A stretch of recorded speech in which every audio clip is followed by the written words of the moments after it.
सवाल वही जिनसे जुड़ा हो जन सरोकार। देखिए 5 की पंचायत मेरे साथ सोमवार से शुक्रवार शाम 5 बजे सिर्फ डीडी न्यूज पर।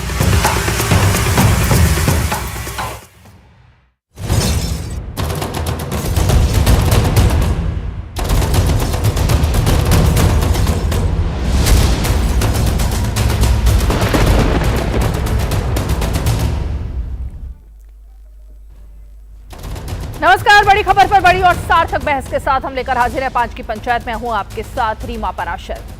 आज 2 खबरें हैं जिस पर जरा हम बात करने की कोशिश करेंगे, क्योंकि दोनों ही खबरों का एक दूसरे से जुड़ाव भी है जो कि लोग समझ नहीं पा रहे हैं, देख नहीं पा रहे हैं। एक तरफ mafia don, history sheeter, gangster Atiq Ahmed पिछले कई दिनों से जो सुर्खियों में चल रहा है, ये तस्वीरें आप देखिए जब आज उसको प्रयागराज ले जाया जा रहा है साबरमती से निकालकर। पल पल चप्पे चप्पे पर मीडिया कर्मी तैनात हैं। एक एक फ्रेम को मीडिया के कैमरों में कैद करने की कोशिश चल रही है। और इसकी एक खास वजह यह भी है क्योंकि अखिलेश यादव जो कि सपा के प्रमुख है, उन्होंने एक बात खड़ी कर दी थी। उन्होंने बार बार, और कल भी जब उन्होंने प्रेस कॉन्फ्रेंस की तो बार बार उन्होंने एक ही बात कही कि जो हश्र होगा वो विकास दुबे जैसा हो जाएगा अतीक अहमद का। और वो अकेले नहीं थे ये दावा करने वाले, बल्कि बसपा सुप्रीमो मायावती ने भी यही बात कर दी कि क्या ऐसा हाल होने वाला है, क्या गाड़ी पलट जाएगी। पुलिस कर्मियों के ऊपर सवाल खड़ा कर दिया, प्रशासन के ऊपर सवाल खड़ा कर दिया। और इसीलिए सब लोग देखना चाहते हैं कि आखिर क्या उनके दावे में सच्चाई है या नहीं। और ये सच्चाई देखने के लिए पूरा जो काफिला है उसकी निगरानी भी की जा रही है, लगातार मीडिया साथ में है। लेकिन दूसरी तस्वीर जिस पर लोगों की निगाह नहीं जा रही है, या यूं कहें जा रही है लेकिन इस खबर के सामने छिप गई है, वो है देश का मान सम्मान गौरव बढ़ाने वाली देश की बेटी निखत जरीन की, जिन्होंने कल ये जो तस्वीरें हैं ये बयां कर रही हैं उस गौरव को जिससे देश का जो सीना है वो चौड़ा हो गया है हर भारतीय का। और गोल्ड मेडल उन्होंने जीता है बॉक्सिंग में। ये वही निखत जरीन है जिन्होंने पहली बार जब भारत के लिए मेडल जीता था तब उनकी आंखों में आंसू थे और उन्होंने बताया था कि किस तरह से कट्टरपंथियों को धताते बताते हुए उनके परिवार ने, उनके पिता ने उनको आगे बढ़ाया, उस माहौल से बाहर निकाला जो उनको सिर्फ और सिर्फ पीछे धकेल रहा था और कह रहा था कि लड़कियां इन सब जगहों पर आगे नहीं बढ़ सकती हैं। लेकिन उन्होंने ये कर दिखाया और देश का नाम इस तरह से आगे बढ़ाया है। इस तस्वीर को हमने आपको इसलिए दिखाया है क्योंकि ये भी देश की बेटी उसी समाज से, उसी धर्म से आती हैं जहां से अतीक अहमद आते हैं। लेकिन राजनीति ऐसी चीज है कि अतीक अहमद, क्योंकि उत्तर प्रदेश में वो नाम है जिसने कईयों की राजनीति को चमकाया, राजनीति को आगे बढ़ाया कुछ पार्टियों की, और इसीलिए अब मजबूरी है क्योंकि 2024 भी है और आने वाली राजनीति भी है। तो समाजवादी पार्टी हो, बहुजन समाजवादी पार्टी हो, दोनों के तार इस मुद्दे पर ऐसा लगता है कि जुड़े हुए हैं। और वो इस तरीके से जुड़े हुए हैं कि अतीक अहमद जो कि पूर्व में सांसद रहे समाजवादी पार्टी के, उनकी पत्नी और बेटे जो इस वक्त जुड़े हुए हैं बसपा से, तो दोनों का कनेक्शन आपस में मिलता जुलता है। और इसीलिए जब ट्वीट्स देखे जाते हैं तो निराशा इस बात को लेकर हाथ में आती है कि ट्वीट अतीक अहमद की गाड़ी पलटेगी या नहीं पलटेगी, इसको लेकर तो लगातार हो रहे हैं। लेकिन निखत जरीन ने जो इतिहास रचा है, जो गौरवान्वित किया है देशवासियों को, उसको लेकर इन दोनों की तरफ से ऐसा कोई बयान हो, प्रेस कॉन्फ्रेंस हो, ट्वीट हो, शाबाशी देते हुए कोई बात हो, दिखाई नहीं दी। तो जरा चर्चा करने की कोशिश करेंगे। बेहद ही खास मेहमान भी हमारे साथ जुड़ेंगे, लेकिन सबसे पहले जरा जो टाइमलाइन रही अतीक अहमद की, उस पर जरा नजर डालते हैं।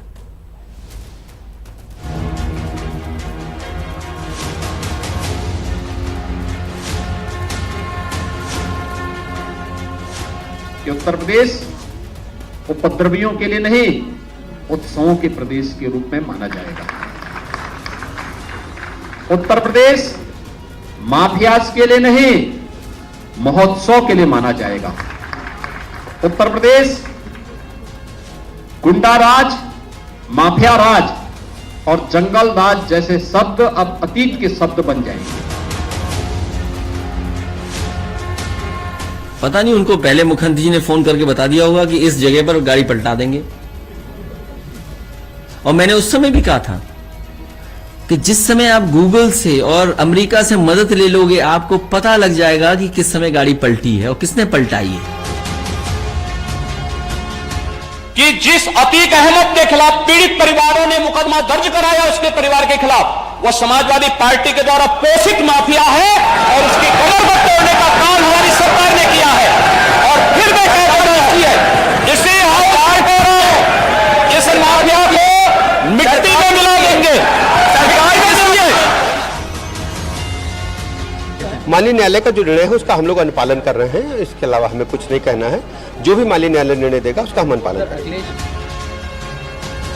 मैं ये नहीं जानती कि गाड़ी पलटनी चाहिए या नहीं, मैं ये जान रही हूँ कि उन्हें उचित दंड दिया जाए।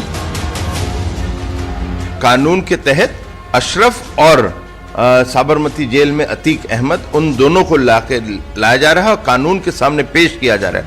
अब कानून उनको कड़ी से कड़ी सजा सुनाए, इसकी हम अपेक्षा करते हैं। और उन्हीं लोगों ने कहा था कि हादसा भी हो सकता है, गाड़ी भी पलट सकती है, ये बीजेपी वालों ने कहा था। तो सारे देश को इस बात की चिंता थी।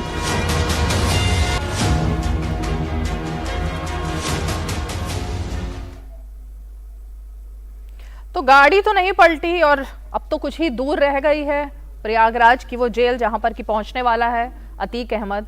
लेकिन लगातार जो डर का माहौल है वो बनाने की कोशिश सिर्फ और सिर्फ राजनेताओं की तरफ से ही की जा रही है। क्योंकि जब अतीक अहमद से मीडिया वालों ने पूछा कि क्या तुम्हें डर है किसी चीज का, तो उसने तो साफ कह दिया कि मुझे कोई डर नहीं है, मुझे कोई चिंता नहीं है। इतने कॉन्फिडेंस के साथ वो बात कर रहा था कल। बहरहाल बेहद खास मेहमानों का पैनल इस वक्त सीधे हमारे साथ जुड़ गया है। मैं परिचय करा देती हूँ अपने खास मेहमानों का।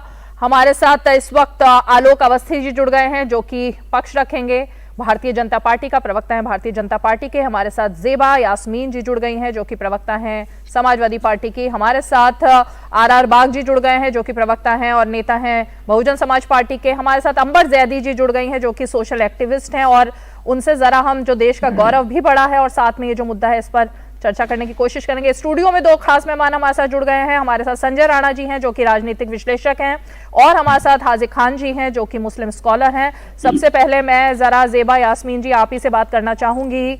बार बार गाड़ी पलटने को लेकर बयान देने के बावजूद अब तो कुछ ही किलोमीटर दूर प्रयागराज रह गया है, अभी भी आपको डर लग रहा है क्या गाड़ी पलटने का?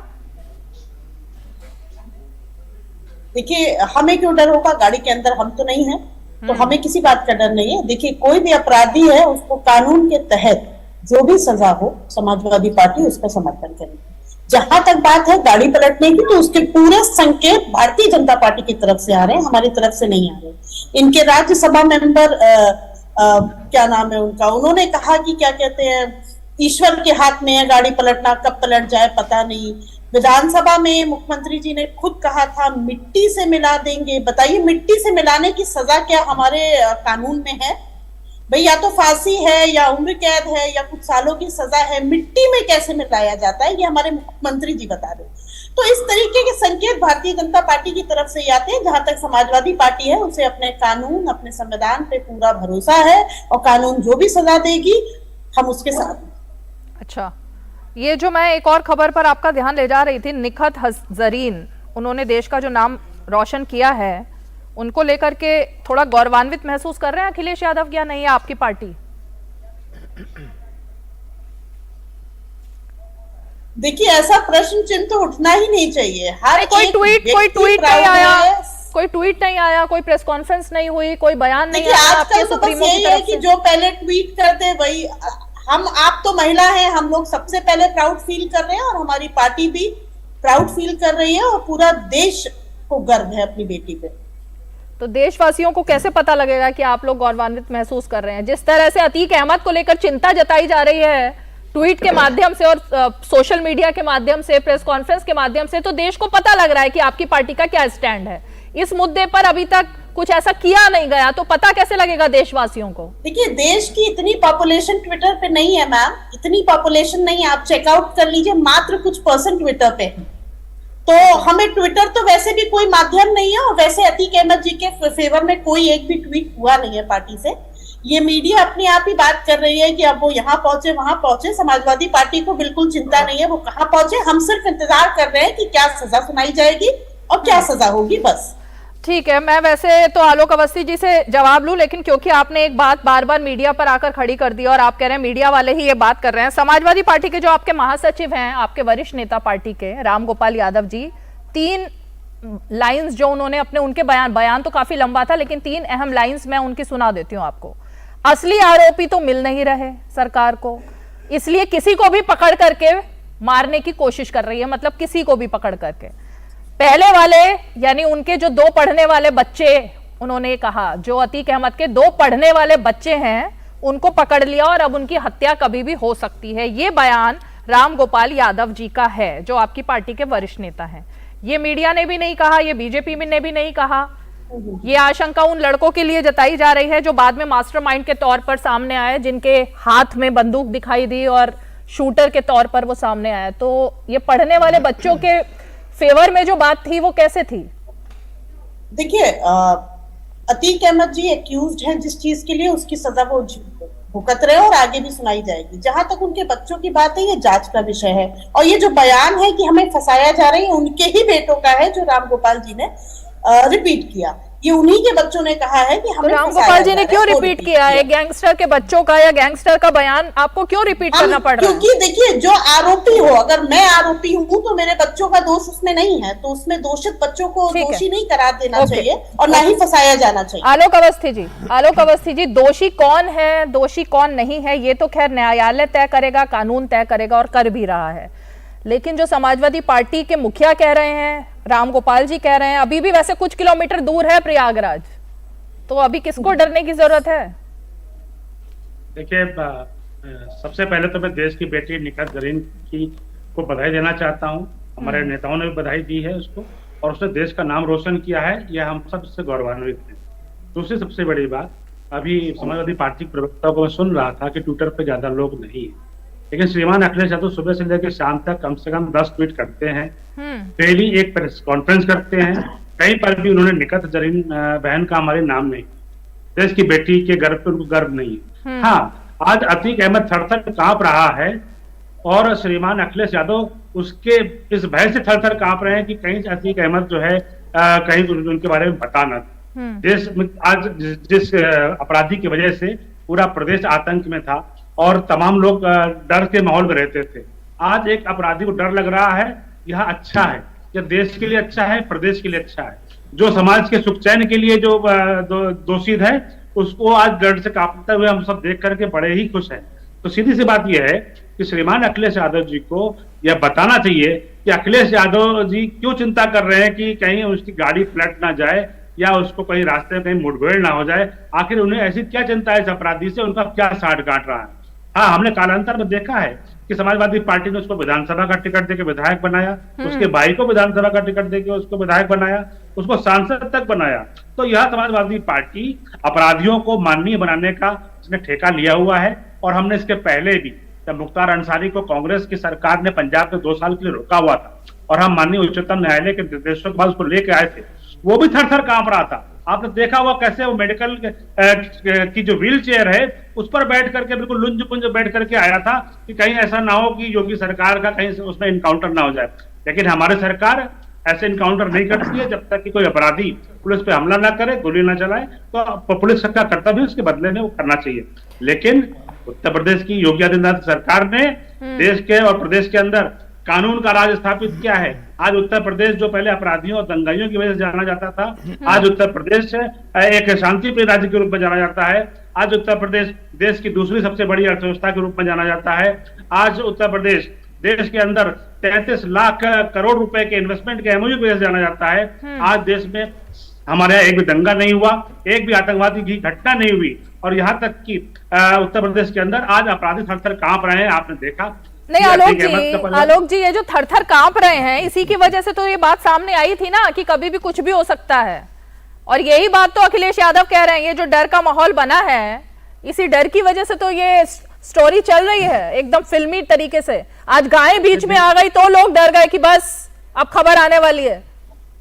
देखिए रीमा जी, उत्तर प्रदेश अब बदल गया है।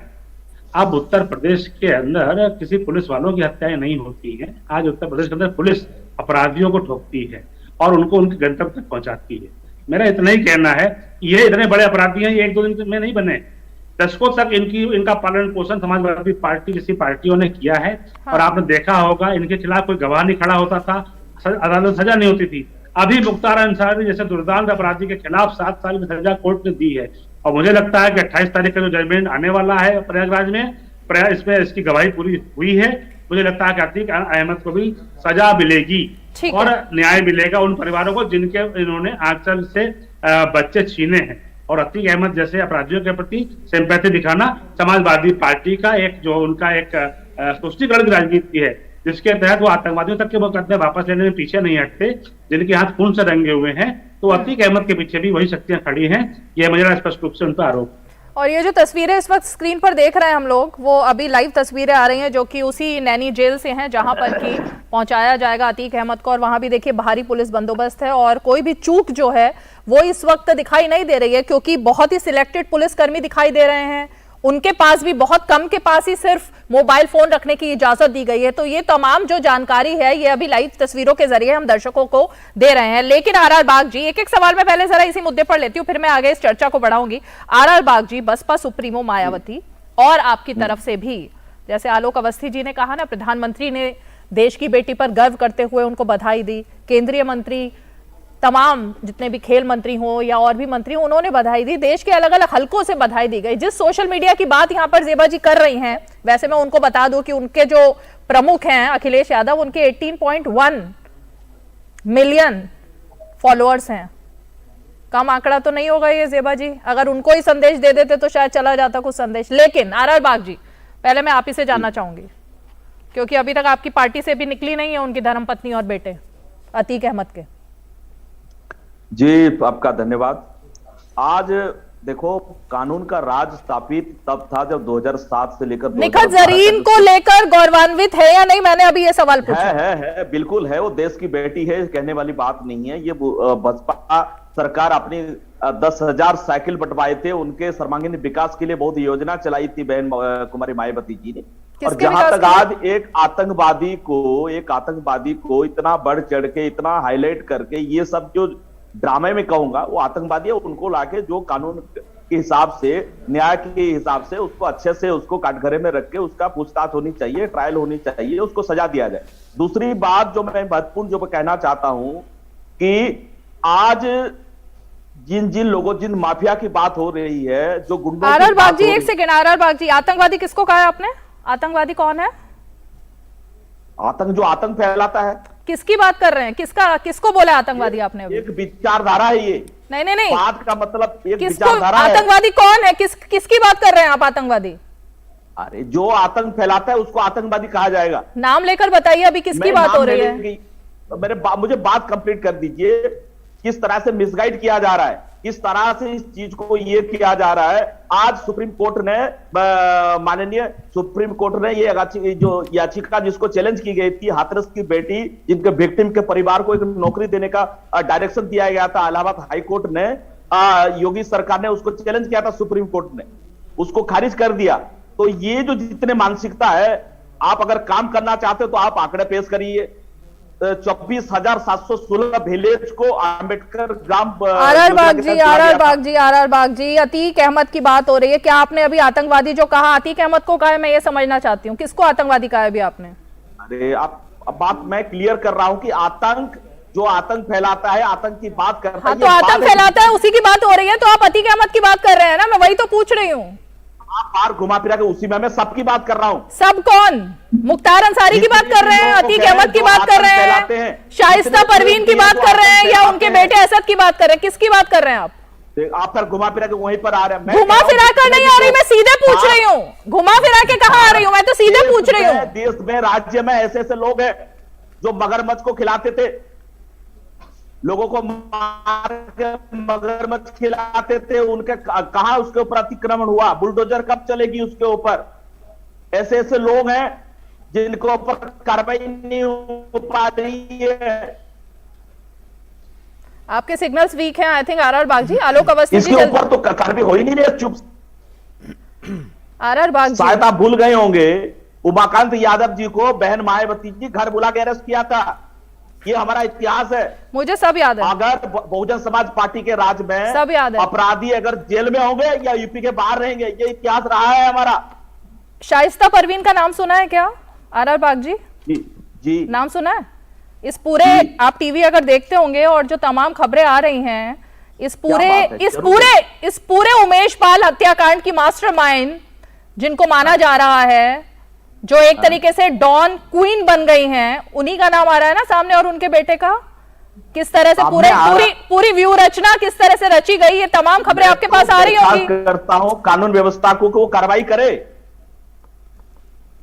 हम किसी के साथ नहीं, किसी भी अपराधी के साथ नहीं है। ओके, ठीक है। आलोक अवस्थी जी, आप जवाब दीजिए पहले, फिर मैं आगे बाकी मेहमानों के पास जाती हूँ। बसपा किसी के साथ नहीं है, हालांकि शाइस्ता परवीन उनकी पार्टी में है, उनके बेटे अभी भी पार्टी में है। बहन जी ने ट्वीट भी कर दिया है कि उनके ऊपर जब एफआईआर हो जाएगी तो वो पार्टी से उनको निकाल देंगे, लेकिन अभी क्योंकि कुछ ऐसा हुआ नहीं है तो निकाला नहीं गया है। देखिए, शाइस्ता परवीन अभी भी बसपा के सदस्य हैं, और शाइस्ता परवीन का इन्वेस्टिगेशन में तमाम अपराधियों के साथ जिन्होंने जो शूटर्स की फोटो आई है मारते हुए, वो उनके साथ घूमते हुए देखे गए हैं। जो लोग अपराधी पकड़े गए हैं, जो सबसे बड़ा इनका अपराधी एक और पकड़ा गया जिसके हॉस्टल में बैठ के पूरी जो है यहाँ पे योजना बनी थी शाइस्ता परवीन का, वहां पे भी पुलिस इन्वेस्टिगेशन नाम आया है, और यह अभी तक इनकी पार्टी की सदस्य बनी हुई है। आखिर क्या मजबूरी है कि ये शाइस्ता परवीन अभी भी तक इनकी पार्टी की सदस्य बनी हुई है? इसके पहले भी मुख्तार अंसारी के भाई इनकी पार्टी में रहे हैं, सांसद रहे हैं, और सारी बातें रही हैं। अपराधियों से प्रेम मायावती जी और अखिलेश जी का जो है लगातार जारी है, और भारतीय जनता पार्टी की सरकार इन अपराधियों को इनकी गंतव्य तक पहुंचाने का पूरा जो है मात्रा रखती है, और हम इन अपराधियों को जेल के शिक्षकों के पीछे न्यायालय के समक्ष प्रस्तुत करके सजा दिलाने का काम करेंगे। हम जब उत्तर प्रदेश में आए थे तो दंगा का राज था और एक अपराधियों का बड़बोलापन था। हमने देखा था कि अखिलेश यादव की सरकार में जियाउल हक एक डिप्टी एसपी थे, उनकी हत्या दिन दहाड़े कर दी जाती है। तंजील अहमद करके बिजनौर में एक डिप्टी एसपी थे, उनकी हत्या दिन दहाड़े कर दी जाती है। माननीय हाईकोर्ट के निर्देश पर मथुरा में जमीन कब्जा करने से जाती है। आप एक पुलिस के कप्तान एसपी की और एक दरोगा की हत्या कर दी जाती है, 28 लोग मारे जाते हैं वहां पर। तो इस तरह का एक भयपूर्ण वातावरण था उत्तर प्रदेश की राजधानी लखनऊ के अंदर। एक डिप्टी एसपी शाहनी से उनको आर बाग जी रनिंग कमेंट्री मत कीजिए, आर बाग जी रनिंग कमेंट्री नहीं, काफिले चलते थे। आज उन काफिलों को दिखाई नहीं पड़ते हैं। योगी आदित्यनाथ जी की सरकार ने उन सब राइफलों बंदूकों को और उन बदमाशों को उठा के बंद किया है। 178 अपराधियों को हमने मौत के घाट उतारा है अब तक, और बड़े बड़े अपराधियों पे गैंगस्टर लगा है। ऐसे 64,000 से ऊपर अपराधी है जिन पर हमने गैंगस्टर लगाया है। 8,846 अपराधी है जिन पर एनएसए लगा है, और उत्तर प्रदेश के अंदर कम से कम 15,000 ऐसे अपराधी जिन पर इनाम थे 1 लाख से लेकर के 25,000 रुपए तक, आज जेल की शिक्षकों के पीछे है। यह उत्तर प्रदेश की जो है देन है योगी आदित्यनाथ जी की। और मैं रीमा जी एक बात आपके माध्यम से और कहना चाहता हूं, जब हमारा प्रदेश सुरक्षित रहेगा, देश सुरक्षित रहेगा तो आगे बढ़ेगा। आज उत्तर प्रदेश की जीडीपी देश में सबसे बड़ी है, 23 लाख करोड़ रुपए की है। आज दूसरा सबसे बड़ा राज्य उत्तर प्रदेश बना है। देश में जो ये अर्थतंत्र है, सबसे ज्यादा टैक्स कलेक्शन करके जो योगदान दे रहा है, दूसरा सबसे बड़ा राज्य जो है उत्तर प्रदेश है। आज हमने नौकरी आय को डबल किया है, अपने उद्योगों का आज उद्योगपतियों का पलायन नहीं होता है। आज उद्योगपति भारत देश के अंदर आकर व्यक्तिगत इन्वेस्ट कर रहा है, सुरक्षित वातावरण मिल रहा है। आज दंगा करने वाला दंगा नहीं कर रहा है। आज कोई आतंकवादी की हिम्मत नहीं कि आलोक जी, ये कोई राजनीतिक रैली नहीं है जो आपकी बातें कोई ऐसे सुनेगा, कुछ है ही नहीं। जी की बात तो सुन रहे हैं, की भाषा की बात कर रहे हैं, उनको चिंता हो रही है। आलोक जी एक तरफ, मैम 1 मिनट मुझे अपनी बात रखनी है, बस 1 मिनट नहीं हो रहा है कभी कि सही सलामत पहुंचेगा। तो यह अपराधियों के पीछे जेबा यास्मीन जी खड़ा होना बंद कर दीजिए। इनकी वजह से आप लोकसभा फांसी पर पहुंची हुई है। जनता ने अपना मैंडेट दिया हुआ है, इसलिए हमें किसी की सर्टिफिकेट की जरूरत नहीं। ठीक है। एक तरफ आलोक जी कहते हैं कि गुंडे थर-थर कांप रहे हैं, उमेश पाल को दिन दहाड़े मार दिया जाता है, अभी तक आप सॉल्व नहीं कर पा रहे, अभी तक आप आशंका शाइस्ता परवीन पे, अरे आप बंद करिए, आप साबित करिए। शंका से थोड़ी ना आप किसी को अपराधी मान लेंगे, आप साबित करिए ना। आप 1 महीने से क्या कर रहे हैं? क्या अपराध रुक रहा है? कौन कांप रहा है? हमें तो कोई कांपता हुआ नहीं दिख रहा है। खुलेआम अपराध हो रहे हैं और आप कह रहे हैं अपराधी डर गए, कांप गए। एक बार अखिलेश यादव जी से मिल लीजिए, वो बताएंगे कि कैसे कांप रहे हैं कि कहीं जो है अपराधियों पर कार्रवाई ना हो जाए। जिन अपराधियों को पाला पोसा बड़ा किया, आज जब उनकी आज सजा देने की बारी आ रही है, एक बार मिल लीजिए भाई आदमी जी, आप मिल देंगे तो आप कोई कानून व्यवस्था सही नहीं कर पा रहे। 33 लाख करोड़ का इन्वेस्टमेंट, सब कागजी इन्वेस्टमेंट है, कहाँ इन्वेस्टमेंट? पिछला इन्वेस्टमेंट सबमिट हो गया, कहाँ इन्वेस्टमेंट? ज़ेबा जी और ज़ेबा जी एक सेकंड आर बाग जी, एक मिनट ज़ेबा जी और आर बाग जी, कौन कांप रहा है ये तो अतीक अहमद से पूछना पड़ेगा। जब साबरमती से लेकर के आना था तो रास्ते भर वो यही कहता रहा कि मुझे मत भेजो, मुझे डर लग रहा है, मुझे मत भेजो, मुझे डर लग रहा है, मुझे उत्तर प्रदेश नहीं जाना, मुझे यहीं रखो, मुझे अपनी जान का डर है, मुझे डर लग रहा है। तो डर नहीं लग रहा है, ये ऐसा वेग सा स्टेटमेंट मत दीजिए ना, क्योंकि जो माफिया डॉन है, अरे जो माफिया डॉन है, जो लोगों को डराते रहे अभी तक, जो लोगों को डराते रहे अभी तक, जो अपहरण करते रहे अभी तक, जो सड़क पर मौत का नंगा खेल करते रहे, अगर वो डर रहा है तो उसको डर नहीं कहते हैं क्या ज़ेबा जी? मैम देखिए, कानून बना है, अनकॉन्स्टिट्यूशनल डेथ आप किसी को नहीं दे सकते हैं। कानून के तहत आप सजा दीजिए, पूरा देश खड़ा है आपके साथ। आप एक लंगड़े आदमी को, विकास दुबे को कहते हैं कि दौड़ के भाग रहा था, अब आप कुछ भी कहेंगे हम मान लेंगे। आप फुटेज दिखा दीजिए कि विकास दुबे कैसे दौड़ के भागा था। एक लंगड़ा आदमी दौड़ के भागा, आपकी इतनी पुलिस पकड़ नहीं पाई, एनकाउंटर करना पड़ा आपको। आप कुछ भी कहानी सुनाएंगे और हम सुनेंगे। ज़ेबा जी एक मिनट ज़ेबा जी, मैं दर्शकों को जरा लाइव तस्वीरें जो आ रही हैं ये खबर दे दे कि गाड़ी नहीं पलटी, और बिना गाड़ी पलटे ही इस वक्त अतीक अहमद पहुंच गया है साबरमती से निकलकर प्रयागराज की नैनी जेल। कोई गाड़ी नहीं पलटी है ज़ेबा जी और आर बाग जी, सुरक्षित तरीके से पहुंचा दिया गया है। अब वो सारे ट्वीट्स, वो सारे बयान, वो सारी प्रेस कॉन्फ्रेंस, वो सारे बयान क्या आप लोग वापस लेंगे? अब 1 मिनट टाइम दीजिए। क्या वो बयान वापस लेंगे गाड़ी पलटने वाले? माम मुझे 1 मिनट टाइम दीजिए। आर बाग जी और ज़ेबा जी एक सवाल आप दोनों से, फिर मैं आगे बढ़ती हूँ।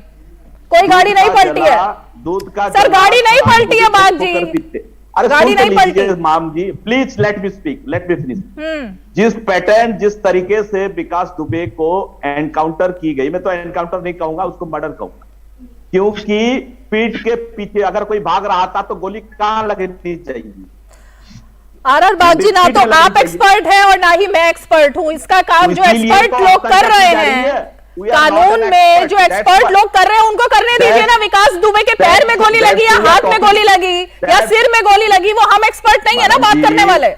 मैडम जी, वो एक्सपर्ट लोगों को, अरे सर वो एक्सपर्ट लोगों को बात करने दीजिए, वो जांच कर रहे हैं। प्लीज अभी हम अतीक अहमद पर रहते हैं जरा। Late me speak. मेरे दो और मेहमान हैं, अंबर जैदी भी बहुत देर से वेट कर रही हैं, उनके पास भी जाना है। गोली सीने में नहीं लगनी चाहिए। वो लंगड़ाता भाग रहा था। आप एक चीज को, एनकाउंटर को दिखा रहे हैं, उसमें एक अच्छे तरीके से दिखाते, अच्छे स्टोरी बनाते। आप एक जबरदस्ती, एक फेक तरीके से उसको दिखाई जा रहा है।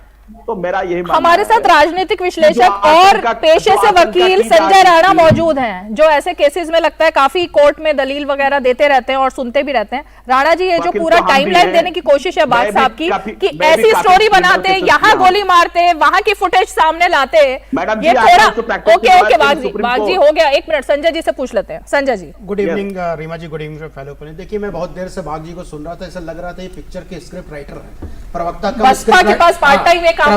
स्क्रिप्ट राइटर ज्यादा है कि ऐसा हो जाता तो ऐसे गोली मारनी चाहिए। जब माफिया भागता है तो बाग जी ये नहीं देखता कि कहां पे गोली लग रही है, कभी पहले पैर पे मारा जाता है, उसके बाद हो सकता है पीठ पे मारा जाए। वो पुलिस देख के गोली नहीं मारती है कि भैया अब गोली चल गई है, अब यही लगेगी गोली। तो आपको समझने की जरूरत है, स्क्रिप्ट राइटिंग क्या और पिक्चर बनाना बंद कर दीजिए। अगर आपको इतना पिक्चर बनाने का शौक है, स्क्रिप्ट लिखने का शौक है, तो बहुत ही खूबसूरत सी एक हमारे देश में जगह, उसका नाम मुंबई, वहां पे बहुत ही जरूरत है।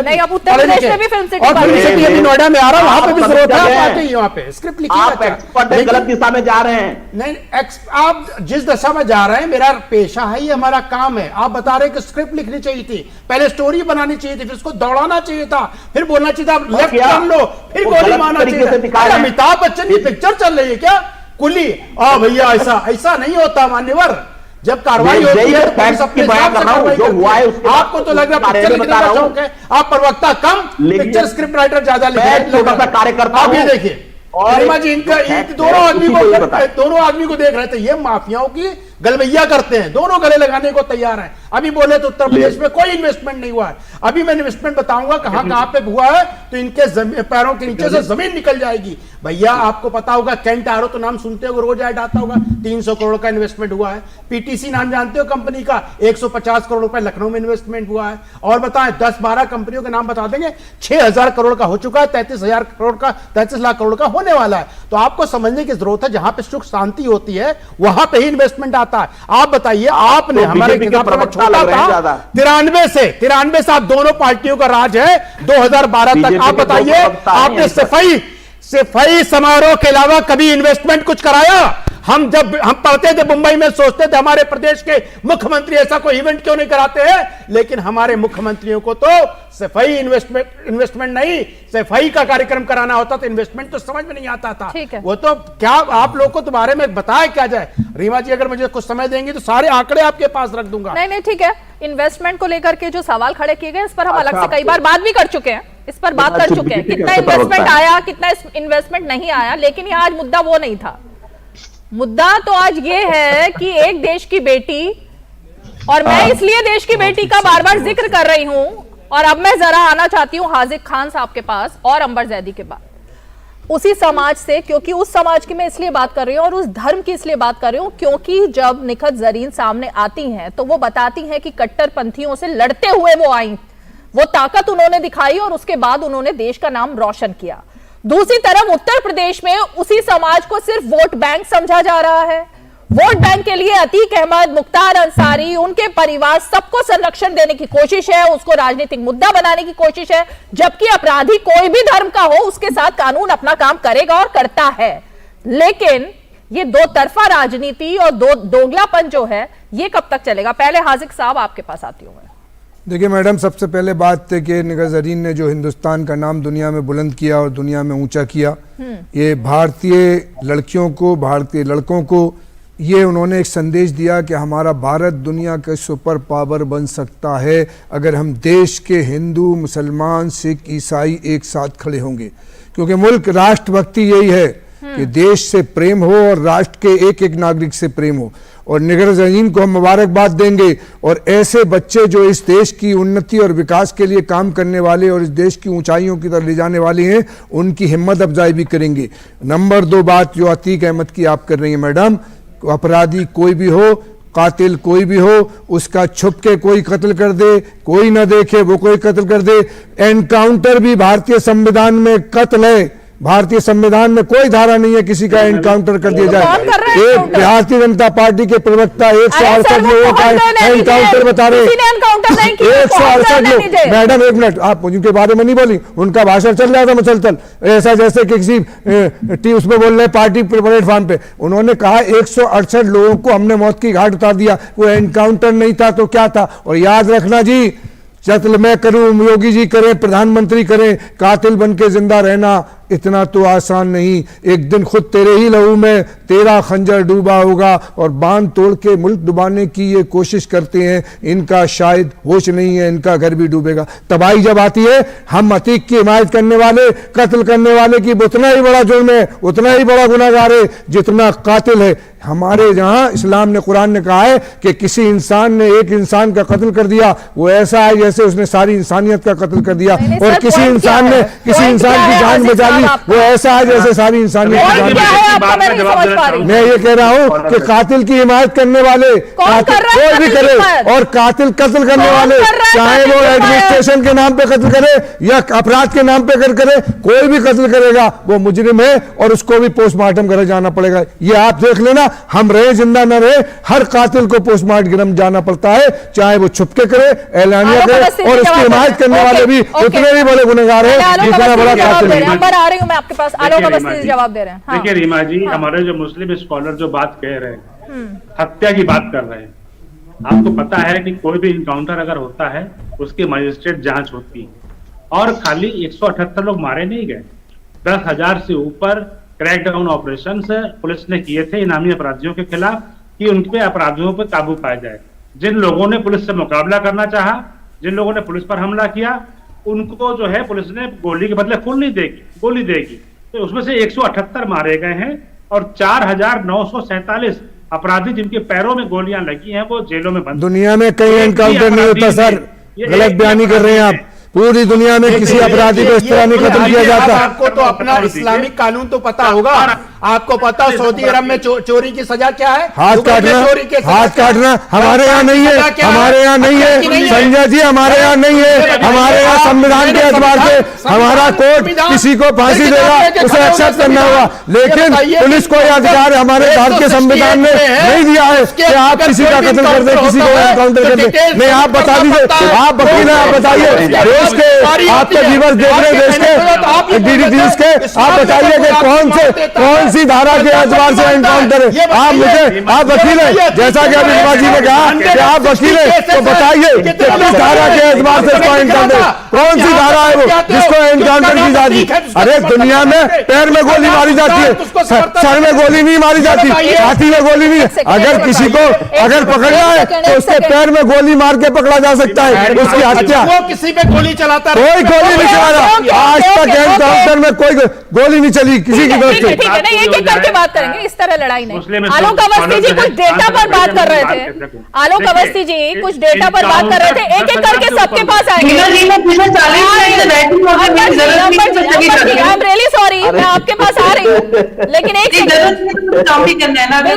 बिल्कुल अंबर जी मैं आ रही हूँ आपके पास, जल्दी से आलोक जी आप अपनी बात कंप्लीट कीजिए, फिर मैं अंबर जैदी के पास जाऊँ। रीना जी, 10,000 से ऊपर इनकाउंटर हुए हैं, 4,947 अपराधियों को गोली लगी है, एक भी अपराधी ने नहीं कहा। मनीष गुप्ता किसका अपराधी था? मनीष गुप्ता कहाँ का अपराधी था? एक मिनट मैडम, अलग बयानी करे। जो गोरखपुर में मनीष गुप्ता मरा होटल में, वो कौन सा अपराधी था? उसको किस बात पे मार दिया गया बताइए जरा। करना पड़ेगा फिर सबको। अपराधी हमने और वो किसान किस बात के अपराधी थे जो मार दिए गए साथ? अरे सर झूठ मत परोसो देश में। 178 खाली मारे गए हैं, 4,000। चलिए ठीक है, ओके, चलिए मैं अंबर जैदी का रुख करती हूँ। ओके, आ रही हूँ आलोक जी, ठीक है मैं समझ गई। अंबर जैदी, ये क्योंकि डाइवर्ट कुछ मामला हो गया था इसलिए आपको इतना इंतजार करना पड़ गया, इसके लिए माफी चाहती हूँ। लेकिन अंबर जैदी, मैं फिर से एक बार उसी मुद्दे पर वापस आना चाहती हूँ, क्योंकि मुझे याद है उस शो में आप मेरे साथ थी जिसमें इसी बेटी ने जब पहली बार नाम रोशन किया था और हमने इनकी माताजी और पिताजी को सुना था कि किस तरह से विपरीत हालात में ये निकलकर बाहर आई। एक तरफ देश में इस समाज को लेकर, इस धर्म को लेकर राजनीति चल रही है, उत्तर प्रदेश में राजनेता वोकल है उनको लेकर, लेकिन इनके लिए ना कोई वोकल है, ना कोई शाबाशी, ना कोई ट्वीट, सब साइलेंट है।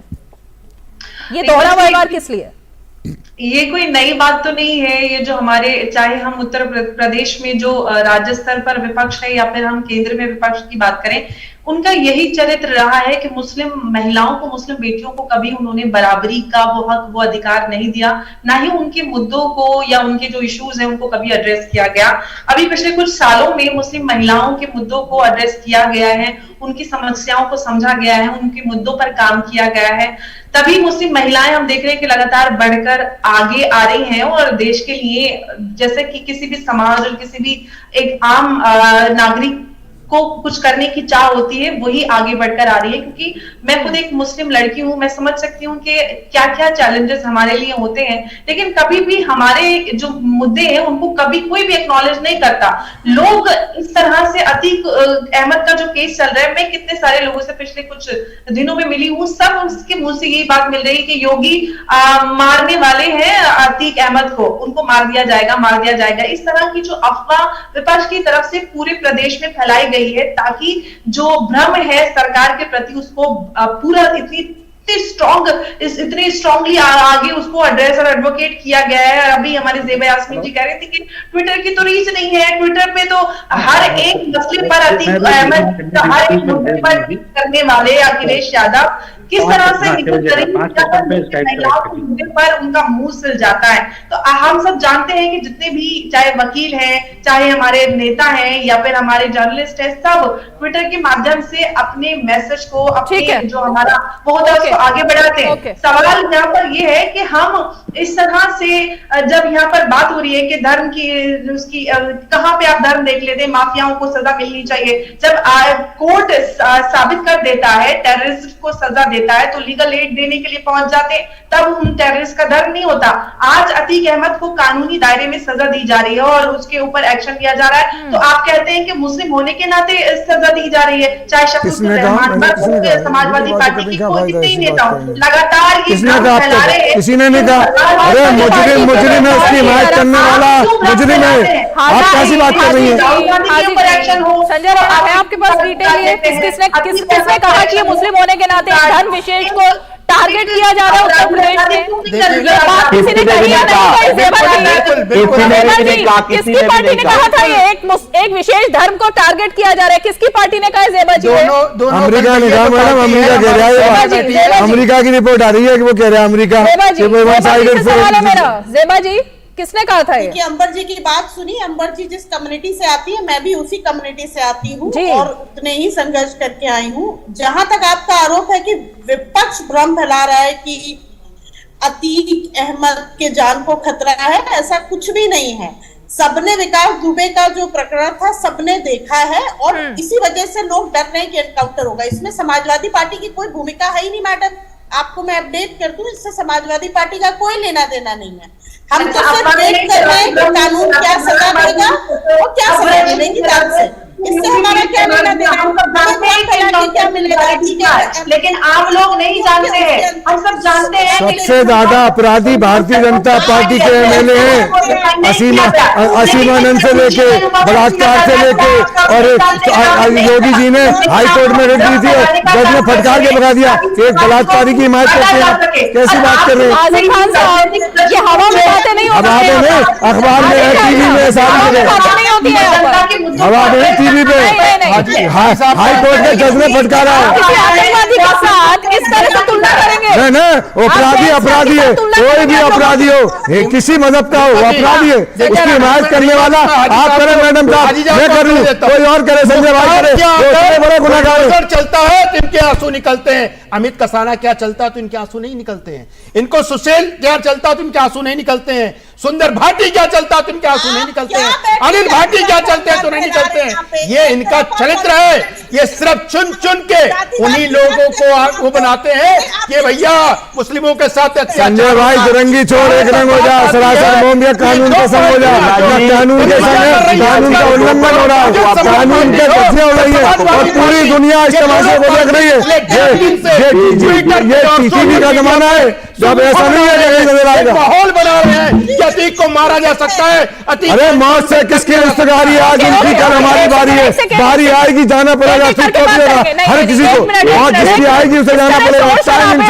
इस तरह शोर शराबे में, बात साहब एक मिनट, इस तरह शोर शराबे में दर्शक कुछ समझ नहीं पाएंगे क्योंकि किसी की आवाज किसी को समझ नहीं आएगी। एक एक करके अपनी बारी का इंतजार करें, मैं सबके पास आ रही हूँ, इसलिए प्लीज बीच में कोई नहीं बोलेगा। ज़ेबा जी और बाग साहब, ये जो सवाल खड़ा हुआ है ये इसलिए खड़ा हुआ है और इस पर आपने तमाम बहस भी देखी होंगी और आपकी पार्टी के खुद के नेता भी जब ऑफ रिकॉर्ड बात करते हैं ना, तो वो यही बात करते हैं कि 2017 में अगर 24 मुस्लिम विधायक चुने जाते हैं और जिसमें से 17 समाजवादी पार्टी के होते हैं, इस बार के चुनाव में 34 में से अगर 31 समाजवादी पार्टी के होते हैं, तो बसपा को ऐसा लगता है कि सारा वोट बैंक तो खिंच गया। तो अब किस तरह बीच का रास्ता निकाला जाए, और इसीलिए परवरिश से लेकर के पनाह देने से लेकर के ये जो सवाल खड़े होते हैं बाग साहब बहन जी के ऊपर, ये इसीलिए खड़े हो रहे हैं। शाइस्ता परवीन से लेकर उनके बेटे तक ये जो गुनाहगारों को आप लोग पनाह दे रहे हैं, ये इसीलिए सवाल खड़े हुए हैं। इसका सवाल पहले आपसे है बाग साहब, उसके बाद मैं ज़ेबा जी के पास जाऊंगा। देखिए, बात को आप दो प्रवक्ता भारतीय जनता पार्टी के बुला लिए हैं, वो एक्सपर्ट कम और इसकी तो आदत पड़ चुकी है आप लोगों को। संजय राणा जी एक मिनट, इसकी आदत पड़ चुकी है, मैं इस मुद्दे पर बहस नहीं चाहती। मैं ओके, सवाल पता नहीं है, संजय राणा जी प्लीज। बार यही चीज कहूंगा कि कानून का काम कानून की तरीके से होनी चाहिए। किसी भी तरीके से जो उस व्यवस्था के अंदर हैं, इसीलिए हमारे पास पुलिस है, कोर्ट है, कचहरी है, एक व्यवस्था है, कानून व्यवस्था, और कानून व्यवस्था को अपने काम करने देना चाहिए। हर एक नागरिक होने के नाते एक लॉ एंड ऑर्डर सिचुएशन होती है, खुशहाल और पीस लविंग सिटीजन होने के नाते। जहां तक अभी फिलहाल अतीक अहमद और परवीन की बात आप कह रहे हैं कि जैसे ही मैं तो चाहता हूं कि माननीय योगी सरकार उसके ऊपर कार्रवाई करे, कोर्ट कचहरी में खड़ा करे, उसके ऊपर ट्रायल हो। उसके साथ अभी जो असीमानंद हुआ, जिस तरह से एक राजा भैया हुआ, जिनके ऊपर अभी तक बुलडोजर नहीं चल पाई है, कानून क्या कर रही है, ऐसे तमाम ऐसे चीज है, ऐसे जो लोग हैं जिनके ऊपर कई सारे केसेस हैं, अभी डिप्टी सीएम जो है उनके ऊपर भी मामला है। सर मैडम आधी मिनट, इसका जवाब मिल गया ना, इसका जवाब मिल गया, सुरक्षित पहुंच गया वहां पर अतीक अहमद, इसका जवाब तो मिल गया। मेरा जो सवाल था उसका जवाब नहीं मिला अभी तक। नहीं आधी मेरे सवाल का जवाब नहीं मिला अभी तक।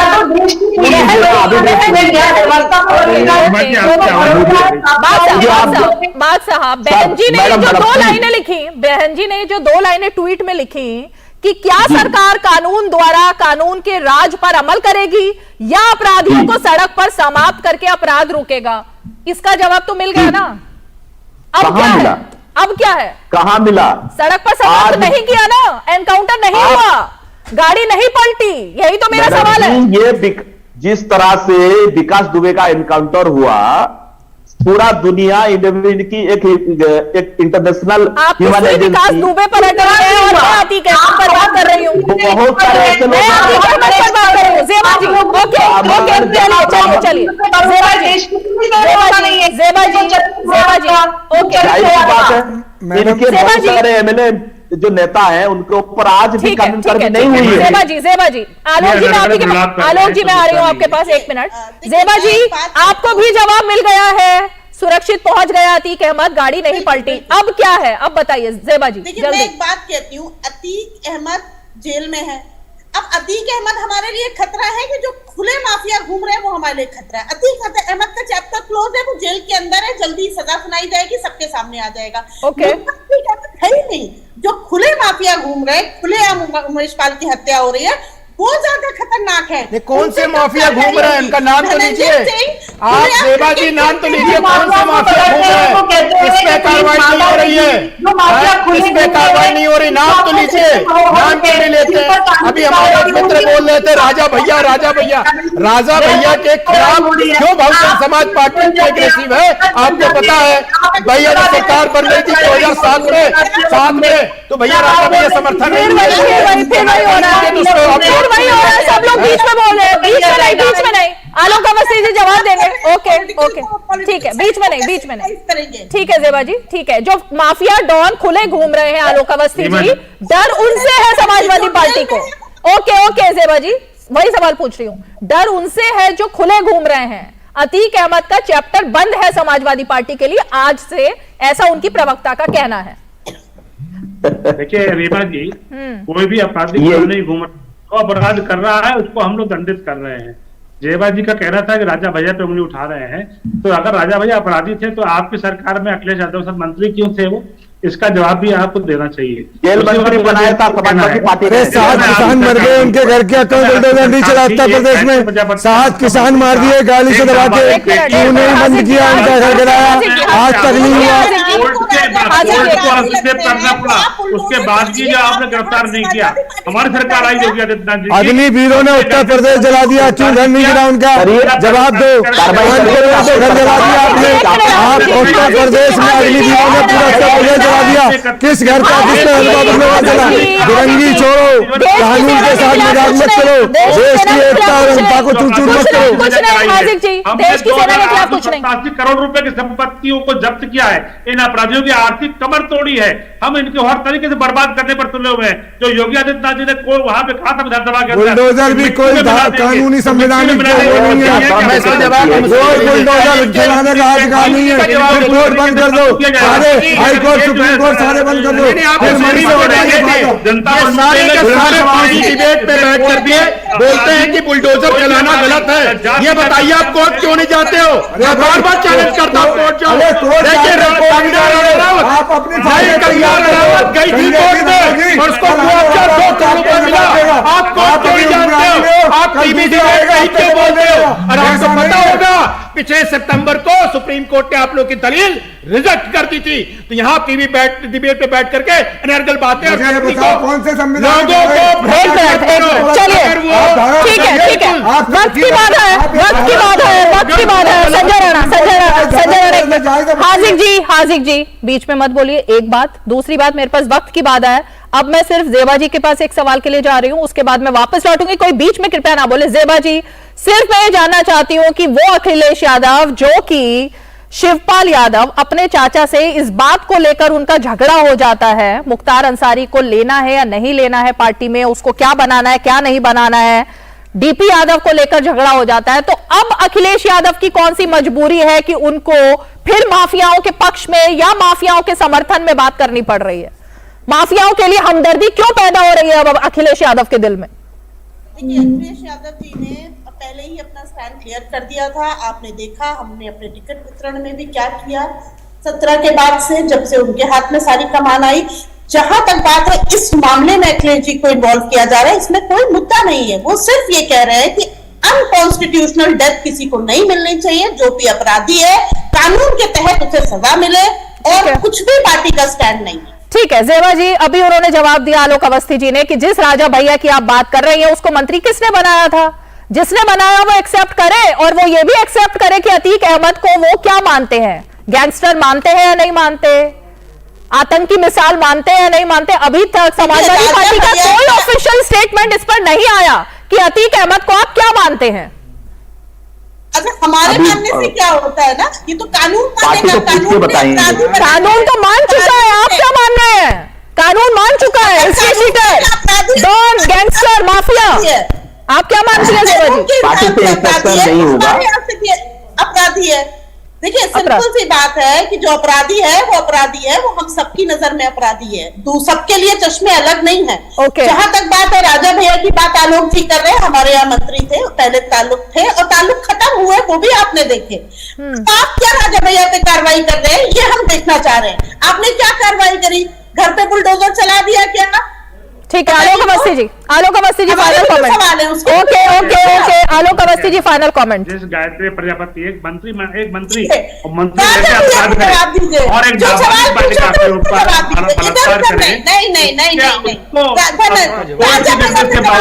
आदरणीय सुप्रीम कोर्ट तक इन्होंने उसको बचाने के लिए गए। उसके बाद उसको मुख्यमंत्री से ऑर्डर की जिम्मेदारी मुख्यमंत्री की होती है, उसको गले में ठीक है ओके चुनाव प्रचार करते हैं। जेबा जी और बाग जी ओके ठीक है जेबा जी और बाग जी चलते आलोक जी एक मिनट चलते मैं सिर्फ आप दोनों से एक सवाल पूछूंगी, एक लाइन में जवाब दीजिएगा। अतीक अहमद के सुरक्षित तरीके से जेल पहुंचने के बाद क्या अब कानून और पुलिस का राज कायम हो गया है उत्तर प्रदेश में सुरक्षित तरीके से? आप दोनों ये मानते हैं या नहीं मानते? जो शंका थी, जो आशंका थी, वो फेल हो गई है। जल्दी से एक लाइन में आप दोनों बताइए, बाग साहब और जेबा जी जल्दी से। देखिए, पुलिस पे, कानून पे और अपने संविधान, पुलिस प्रशासन, भारतीय जनता पार्टी पे नहीं है, भारतीय जनता पार्टी पर भरोसा नहीं है, पुलिस और कानून और बाग साहब जल्दी से। जी पुलिस एक पब्लिक सर्वेंट है, जनता की सेवक है। हाँ। तो उनको उसी हिसाब से लॉ एंड ऑर्डर कायम करना चाहिए। हम तो एक सिटीजन होने के नाते सबका क्वेश्चन बनेगा और सरकार से ये सवाल है। ऐसा थोड़ी है कि एक से कोई चैप्टर क्लोज नहीं हो जाता, उसके बाद भी उसको बनाए रखना। मतलब आपको लगता है जेल में कुछ हो सकता है? रहना है, आपको लग रहा है जेल में कुछ हो सकता है? अब कहीं पर भी कुछ भी हो सकता है, क्वेश्चन तो हमेशा रहेगा ही रहेगा। चलिए ठीक है, बहुत बहुत शुक्रिया। आप सभी खास मेहमान हमारे साथ आज 5 की पंचायत में जुड़े, और संजय राणा के पास कुछ और डेटा थे, लेकिन जाहिर तौर पर अब मुद्दा इतना ज्यादा ही अहम हो गया है और कल भी इस पर जरूर कुछ ना कुछ अपडेट्स लगातार आते रहेंगे। लेकिन इन सबके बीच हमारा सवाल आज फिर वही खड़ा होता है, कट्टरपंथियों को जवाब देने वाली एक तरफ निखत जरीन का एक केस है जो कि आंखों को बहुत सुकून देता है और गर्व भी करता है, लेकिन दूसरी तरफ एक केस जब ये सामने आता है अतीक अहमद का, जिसको सिर्फ वोट बैंक समझकर और वोट बैंक की राजनीति के तहत अभी भी राजनेता जो है उत्तर प्रदेश में वो इस्तेमाल करने की कोशिश कर रहे हैं। तो जाहिर तौर पर राजनीति बदल चुकी है, उत्तर प्रदेश बदल चुका है और इसीलिए जो डर का माहौल है किसके लिए है, ये सवाल जरा हम आप ही पर छोड़कर जाते हैं। आज 5 की पंचायत में इतना ही, कल फिर होगी मुलाकात, तब तक के लिए हमें दीजिए इजाजत, नमस्कार।